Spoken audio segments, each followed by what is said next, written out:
Welcome to the Hunter exam. First phase, run 80 kilometers through a dark tunnel. First phase and a half, run through a deceptive swamp alongside a creepy magician. Second phase, cooking. Third phase, tricky tower maze game thing. Fourth phase, subscribe to the New World Review for regular Hunter x Hunter content uploaded straight into your YouTube feed. Fifth phase, Shonen Battle Tournament. Good luck with your exam.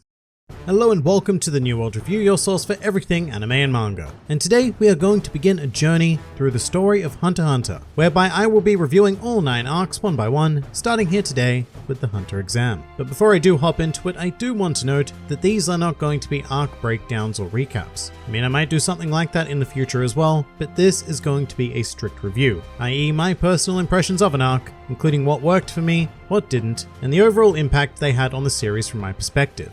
And with that out of the way, I would like to welcome you to the very first edition of the Hunter x Hunter Arc Review.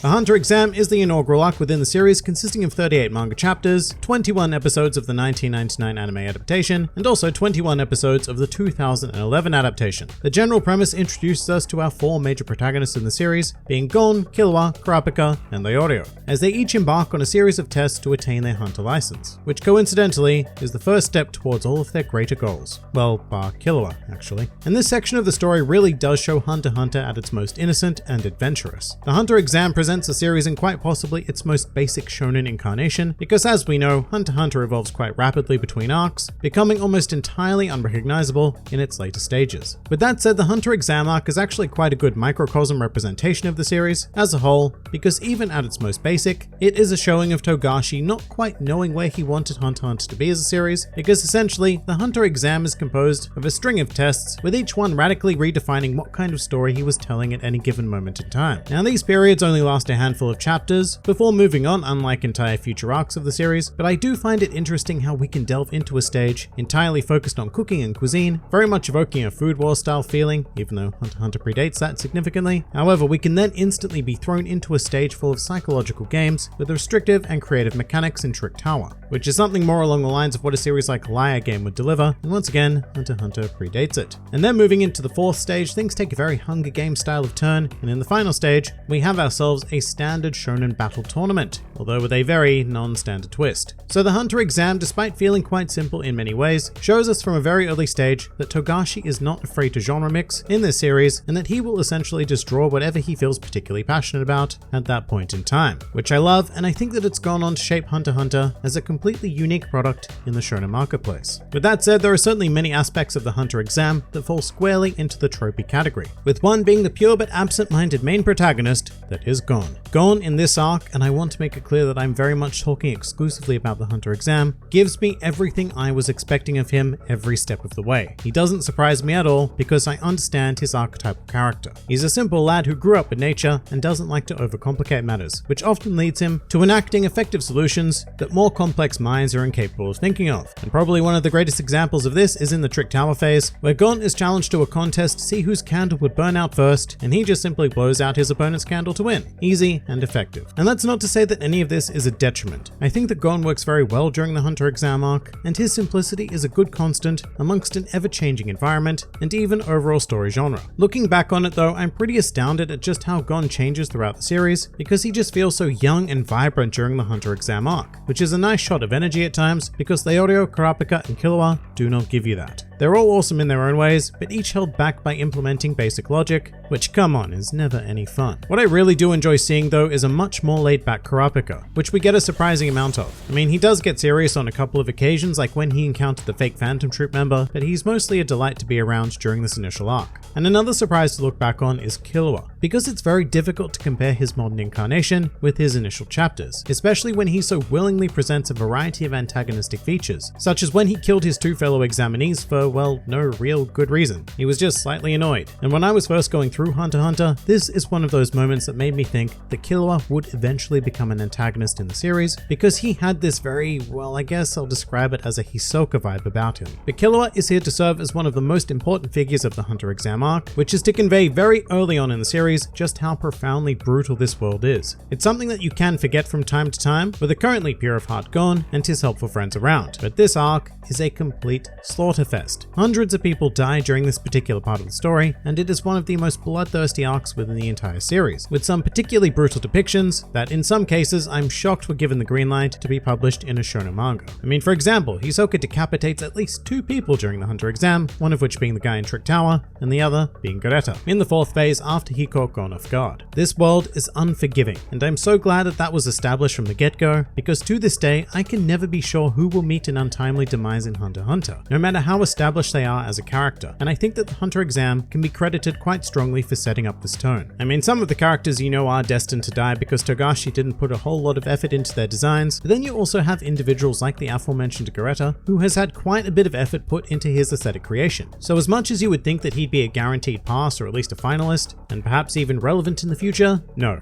Togashi shows with him, as well as many other characters, that he is happy to discard these figures at a moment's notice for the sake of the story, and I love that. But going back to Hisoka for a bit, this guy is undoubtedly my highlight of the Hunter exam. He was an absolutely necessary presence and was able to provide that really sinister layer that I think this arc would have been sorely missing without him. Because there are plenty of killers in this arc and people who commit uncouth actions, but none of them do so with the kind of demonic aura that Hisoka exudes. Every time he appears in a panel in the manga or on screen in the anime, it was a big oh shit moment, because out of all the examinees, this was the one guy that we really did not want to be around. His very presence conjured a feeling of danger within me as a reader and a viewer, and that is a very difficult thing for any creator to be able to pull off, so full credit to Togashi for nailing Hisoka from the get-go. The extended cast were a lot of fun though, and there's something very charming about taking a large group of characters and having them face multiple trials together and even be pit against each other. I would say that Hanzo is another standout of the arc for me. He was a masterful mixture of comedy and power, as well as some genuine drama when he and Gon faced off against each other in the final stage of the exam. And speaking of the final stage, there is a potential negative in the storytelling of the Hunter exam arc, in that it ends on a distinct anticlimax, a lot of which was going to be inevitable due to how Netero set up the final stage tournament bracket. But the first time I remember going through the series,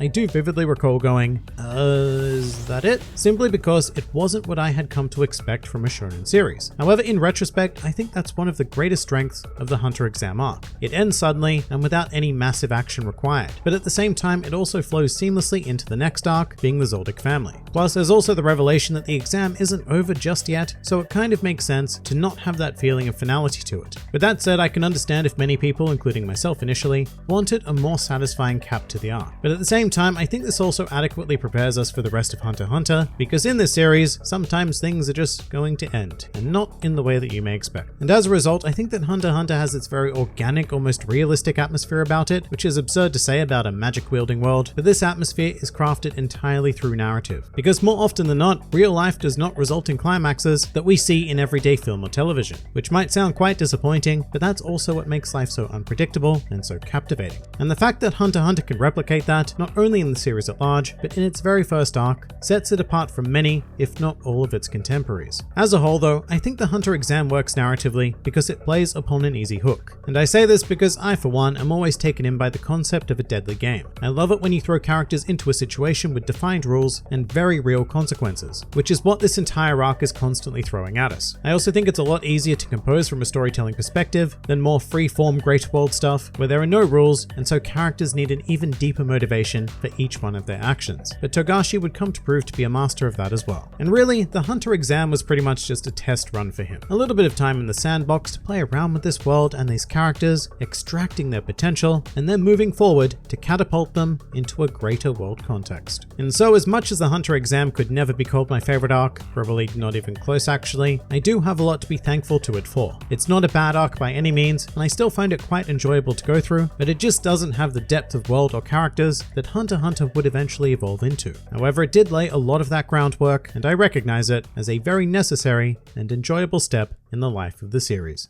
And that pretty much does it for this review of the Hunter exam arc. If you enjoyed this video and the content this channel produces in general, then please do consider donating to the New World Review Patreon, because the support of all of you amazing people is what continues to make this channel possible. And if Patreon isn't quite your style, then please do leave this video a like, share, or subscribe, because it also helps support this channel an incredible amount. And if you'd like to join the fun at any time, then please do head over to my Discord server, where a wide array of shenaniganry takes place on a daily basis. And finally, please do comment with your thoughts on the Hunter exam arc.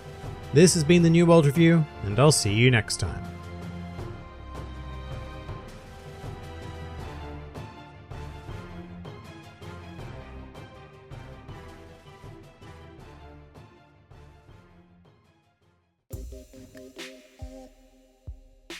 Do you review Hunter x Hunter series from 1999?